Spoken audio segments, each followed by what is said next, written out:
अस्सलाम वालेकुम वीवर्स, कैसे हैं आप? आई होप आप सब बिल्कुल खैरियत से होंगे, ठीक ठाक होंगे। आज मैं आपको तमाम शेंजन कंट्रीज़ के हवाले से अपडेट दूंगा कि इस वक्त कौन सी कंट्री की वीज़ा रेशो अच्छी है और किस कंट्री का वीज़ा अप्लाई करना चाहिए। क्योंकि बहुत सारे दोस्तों के क्वेश्चंस होते हैं कि इस वक्त हमारी ये प्रोफाइल है और हम किस कंट्री का वीज़ा अप्लाई करें। स्पेन का करें, नीदरलैंड का करें, जर्मनी का करें, फ्रांस, ऑस्ट्रिया। तो इन सब कंट्रीज़ के बारे में वन बाय वन आपको मैं अपडेट देने की कोशिश करूँगा। तो सबसे पहले अगर आपने अभी तक चैनल को सब्सक्राइब नहीं किया तो चैनल सब्सक्राइब कर दीजिए। अगर वीडियो अच्छी लगे तो इसको लाइक कर दीजिएगा। तो आते हैं आज के टॉपिक की तरफ। तो सबसे पहले बात करते हैं स्विट्ज़रलैंड की। तो बहुत सारे दोस्त स्विट्ज़रलैंड का वीज़ा भी अप्लाई करना चाहते हैं और नादानी में वो स्विट्ज़रलैंड का वीज़ा अप्लाई कर देते हैं और उसके बाद उनको रिफ्यूज़ल मिल जाता है। क्योंकि अगर स्विट्ज़रलैंड की बात की जाए तो स्विट्ज़रलैंड की अपॉइंटमेंट आपको बहुत ही आसानी से मिल जाएगी, लेकिन स्विट्ज़रलैंड का वीज़ा हासिल करने के लिए आपको बहुत ही स्ट्रॉन्ग टाइज़ की ज़रूरत पड़ती है और अच्छी ट्रैवल हिस्ट्री की ज़रूरत पड़ेगी। अगर आपकी ट्रैवल हिस्ट्री अच्छी नहीं है तो आपको वीज़ा मिलना बहुत ही मुश्किल होगा। अगर पहले आपने किसी शेंजन कंट्री का ट्रैवल किया हुआ है तो फिर तो आप स्विट्ज़रलैंड का वीज़ा अप्लाई कर दें और आपको मिल भी सकता है। लेकिन अगर आपने पहले किसी शेंजन कंट्री का वीज़ा अप्लाई नहीं किया और आपका बिज़नेस स्ट्रॉन्ग नहीं है तो फिर आपको स्विट्ज़रलैंड का वीज़ा अप्लाई नहीं करना चाहिए। तो इसके बाद बात करते हैं जर्मनी की। तो जर्मनी का वीज़ा जो है ज़्यादातर जो है इंटरव्यू बेस होता है। जर्मनी का इंटरव्यू लिया जाता है और इसके साथ आपकी टाइज भी स्ट्रॉन्ग होनी चाहिए, क्योंकि जर्मनी एक शेंजन ज़ोन का बहुत बड़ा मुल्क है, बहुत अहम मुल्क है।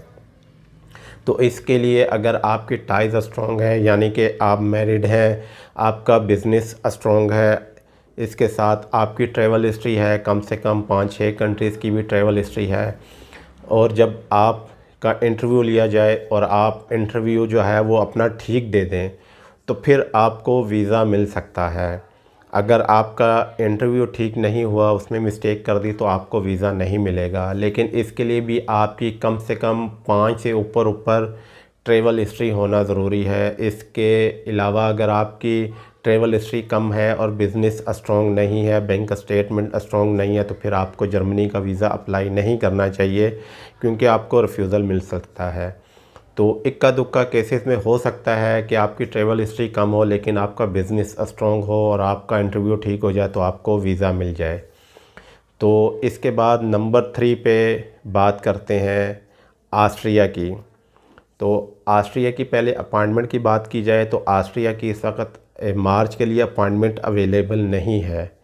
तो आगे आने वाले दिनों में हो सकता है कि मार्च के एंड में अप्रैल की अपॉइंटमेंट ओपन हो। तो फ़िलहाल अपॉइंटमेंट इसकी अवेलेबल नहीं है। और ऑस्ट्रिया का भी इंटरव्यू लिया जाता है। ऑस्ट्रिया के इंटरव्यू के लिए कॉल की जाती है और तफसील से आपसे इंटरव्यू लिया जाता है। हो सकता है आपको एक बार कॉल की जाए, वो सेटिस्फाइड नहीं है, फिर 10 दिन के बाद दोबारा भी कॉल कर दी जाए, फिर तीसरी कॉल भी आ जाए आपको। तो इस तरह भी कुछ केसेस में देखा गया है।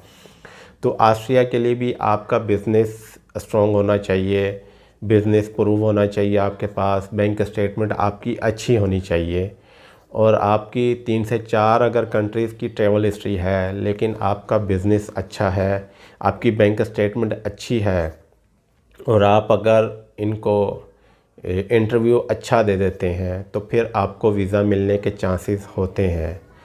लेकिन अगर आपकी ट्रैवल हिस्ट्री कम है, 1-2 कंट्रीज़ की है, बिज़नेस आपका स्ट्रॉन्ग नहीं है और आप इंटरव्यू ठीक नहीं दे सकते हैं, तो फिर आपको ऑस्ट्रिया का वीज़ा अप्लाई नहीं करना चाहिए। तो इसके बाद बात करते हैं नीदरलैंड, जो कि पाकिस्तानियों का एक फेवरेट मुल्क है।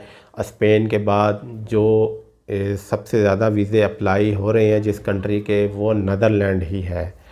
लेकिन नीदरलैंड जब से ओपन हुआ है, इसकी टूरिज़म के लिए नीदरलैंड ने काम करना शुरू किया है, उसके बाद से नीदरलैंड की वीज़ा रेशो अच्छी नहीं रही है।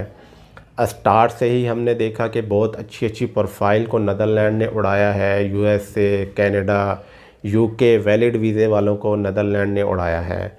हाँ, जिन दोस्तों के पहले नीदरलैंड के वीज़े लगे हुए थे उनको वीज़े मिले हैं, लेकिन वो भी उन दोस्तों को वीज़े मिले हैं जिनकी टाइज़ बेहतरीन थी। टाइज़ से मुराद ट्रैवल हिस्ट्री नहीं, इसके अंदर मेरा मतलब है कि आपकी बैंक स्टेटमेंट अच्छी थी, या आपने बिज़नेस प्रूफ जो पहले दिए थे, आपके वीज़े लगे थे और वही आपने प्रूफ दिया और आपने अपनी बैंक स्टेटमेंट मेंटेन दी, तो आपको वीज़ा मिल जाएगा। लेकिन अगर आप इजी ले गए, आपने अपना ट्रैवल प्लान अच्छा नहीं दिया, बैंक स्टेटमेंट आपकी स्ट्रॉन्ग नहीं है, तो फिर भी आपका वीज़ा रिफ्यूज़ हो सकता है नीदरलैंड का, अगर आप पहले नीदरलैंड ट्रैवल कर चुके हैं। और अगर आपने पहले नीदरलैंड ट्रैवल नहीं किया है, आपका किसी और शेंजन कंट्री का वीज़ा है और इसके अलावा बाकी आपकी कुछ ट्रैवल हिस्ट्री है, 6, 7, 8 कंट्रीज़ की भी है, तो आपको वीज़ा मिलना बहुत मुश्किल है। और बहुत सारे दोस्त मैंने ऐसे देखे जिनकी 2-2, 3-3 कंट्री की ट्रैवल हिस्ट्री है और वो नीदरलैंड का वीज़ा अप्लाई कर रहे हैं, तो उन दोस्तों के वीज़े रिफ्यूज़ल आ रहे हैं। 100 में से 99% वीज़े रिफ्यूज़ल हैं उन दोस्तों के जिनकी ट्रैवल हिस्ट्री कम है और वो वीज़ा अप्लाई कर रहे हैं, और ख़ास तौर पर जिनके पास नीदरलैंड का वीज़ा नहीं था। तो इसलिए आपको मेरा मशवरा यही है कि अगर आपकी ट्रैवल हिस्ट्री वीक है तो आप नीदरलैंड का वीज़ा इस वक्त अप्लाई ना करें। आने वाले दिनों में हो सकता है कि इसकी वीज़ा रेशो अच्छी हो जाए, तो फिर मैं अपनी वीडियो में अपडेट कर दूंगा। तो इसके बाद अब बात करते हैं इस वक्त पाकिस्तानियों का सबसे हार्ट फेवरेट जो कंट्री है स्पेन। जब से यह स्पेन एम्बेसी पाकिस्तान में ओपन हुई है तो उस वक्त से स्पेन के वीज़े सबसे ज़्यादा पाकिस्तान में अप्लाई हो रहे हैं, और अभी तक जो देखने में आया है सबसे ज़्यादा वीज़े जो ग्रांट हुए हैं या जो मिले हैं वो स्पेन के ही मिले हैं। तो अगर आपकी प्रोफाइल अच्छी है, टाइज़ आपकी ठीक है, टाइज़ से मुराद आपके पास बिज़नेस प्रूफ है, आपकी बैंक स्टेटमेंट वेल मेंटेन है। कुछ दोस्त बताते हैं कि जी हमारे अकाउंट में 20 लाख या 3 मिलियन या 4 मिलियन या 2 मिलियन पड़ा हुआ है, लेकिन 4 मिलियन या 3 मिलियन या 2 मिलियन से कोई फ़र्क नहीं पड़ता अगर आपकी बैंक स्टेटमेंट वेल मेंटेन नहीं है। मतलब ये नहीं है कि आपने अपनी बैंक स्टेटमेंट के चौथे महीने में जाके या 5वें 6ठे महीने में जाकर आपने इसके अंदर 10-20 लाख रुपए डाल दिया और कहा कि जी मेरी बैंक स्टेटमेंट बहुत स्ट्रॉन्ग हो गई है। ऐसा नहीं है, ये बैंक स्टेटमेंट स्ट्रॉन्ग नहीं होती है। डे 1 से आपकी बैंक स्टेटमेंट स्ट्रॉन्ग नज़र आनी चाहिए, उसके अंदर ट्रांजैक्शन नज़र आनी चाहिए। तो इसके लिए आप मेरी वीडियोस भी देख सकते हैं जो कि मैंने बैंक स्टेटमेंट पर बनाई है। तो अगर इस तरह की आपकी बैंक स्टेटमेंट है, बेशक वो 1 मिलियन ही क्यों ना हो आपके अकाउंट के अंदर, और उसके साथ आपकी 2 से 3 कंट्री की ट्रैवल हिस्ट्री है, बाकी बिज़नेस के आपके प्रूफ हैं, और आप अपनी ट्रैवल प्लान अच्छा दे देते हैं, तो आपको वीज़ा मिलने के बहुत अच्छे चांसेस हैं। स्पेन का प्रोसेस टाइम थोड़ा ज़्यादा लग रहा है, लेकिन वीज़ा रेशो की अगर बात की जाए तो तमाम शेंजन कंट्रीज़ से वीज़ा रेशो स्पेन की ही बेहतर है। जो मैंने आपको बैंक स्टेटमेंट और बिज़नेस के बारे में बताया, अगर ये आपकी वेल मेंटेन है तो आपको ये वीज़ा मिल सकता है। स्पेन की तरफ से जो प्रोसेस टाइम है वो थोड़ा ज़्यादा है, 60 से 90 डेज़ या 100 डेज़ में भी जा रहा है, लेकिन वीज़ा ना मिलने से बेहतर है कि अगर आपके चांसेस ज़्यादा वीज़ा मिलने के तो थोड़ा टाइम आप ज़्यादा दे दें। तो इसलिए जो दोस्त भी स्पेन का वीज़ा अप्लाई करना चाहते हैं तो बेहतर है कि उनकी अगर बैंक स्टेटमेंट वगैरह मेंटेन है तो वो स्पेन का वीज़ा अप्लाई कर दें, बाकी शेंजन कंट्रीज़ की तरफ ना आ जाएं जिसमें नीदरलैंड और बाकी कंट्रीज़ मैंने बताई हैं, तो स्पेन की तरफ आ जाएं तो बेहतर है। तो ये आज की अपडेट थी, उम्मीद है कि आपको वीडियो पसंद आई होगी। मुझे इजाज़त दीजिए, अल्लाह हाफिज़।